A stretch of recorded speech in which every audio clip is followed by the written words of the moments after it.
తెలుగు రాష్ట్రాల్లో వాతావరణం ఒక్కసారిగా చల్లబడింది. ఎండల తీవ్రత నుంచి ఉపశమనం లభిస్తుందని ఆనందించే లోపే వాతావరణ శాఖ ప్రజలను అప్రమత్తం చేసింది.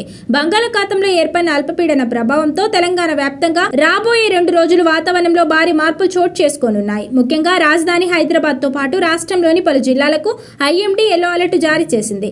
రానున్న 24 గంటల్లో తేలికపాటి నుంచి మోస్తరు వర్షాలు కురిసే అవకాశం ఉందని, ప్రజలు ప్రయాణాల విషయంలో జాగ్రత్తగా ఉండాలని అధికారులు సూచిస్తున్నారు. ప్రస్తుత వాతావరణ సూచనల ప్రకారం రేపు రాష్ట్ర వ్యాప్తంగా అక్కడక్కడ మోస్తరు జల్లులు కురిసే అవకాశం ఉండగా, ఎల్లుండి నాటికి వర్షాల తీవ్రత పెరిగేలా కనిపిస్తోంది. ముఖ్యంగా ఉత్తర తెలంగాణపై దీని ప్రభావం ఎక్కువగా ఉండనుంది. ఆదిలాబాద్, నిజామాబాద్, కరీంనగర్ జిల్లాలో ఉరుములు మెరుపులతో కూడిన భారీ వర్షాలు పడే అవకాశం ఉందని వాతావరణ కేంద్రం అంచనా వేస్తోంది. ఈ జిల్లాల ప్రజలు, ముఖ్యంగా లోతట్టు ప్రాంతాల వారు ముందస్తు జాగ్రత్తలు తీసుకోవడం మంచిది. మరోవైపు బంగాళాఖాతంలో కొనసాగుతున్న అల్పపీడన ద్రోణి ప్రభావం ఆంధ్రప్రదేశ్ పైన గట్టిగానే చూపిస్తోంది. దీని కారణంగా ఉత్తరాంధ్రతో పాటు కోస్తా జిల్లాలో ఆకాశం మబ్బుపట్టి ఉంది. పార్వతీపురం, మన్యం, అల్లూరి సీతారామరాజు, విజయనగరం అలాగే పల్నాడు జిల్లాలో రాబోయే 2 రోజుల్లో మోస్తరు నుంచి భారీ వర్షాలు కురిసేందుకు అనుకూల వాతావరణం ఉందని శాస్త్రవేత్తలు చెబుతున్నారు.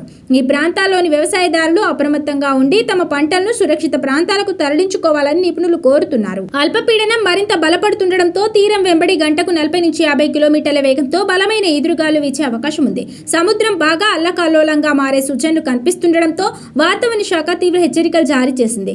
మత్స్యకారులు ఎవరూ కూడా వేటకు సముద్రంలోకి వెళ్లకూడదని స్పష్టం చేసింది. తీర ప్రాంత ప్రజలు కూడా తీరానికి దూరంగా ఉండాలని, అత్యవసరమైతే తప్ప బయటకు రాకూడదని స్థానిక యంత్రాంగం హెచ్చరిస్తోంది.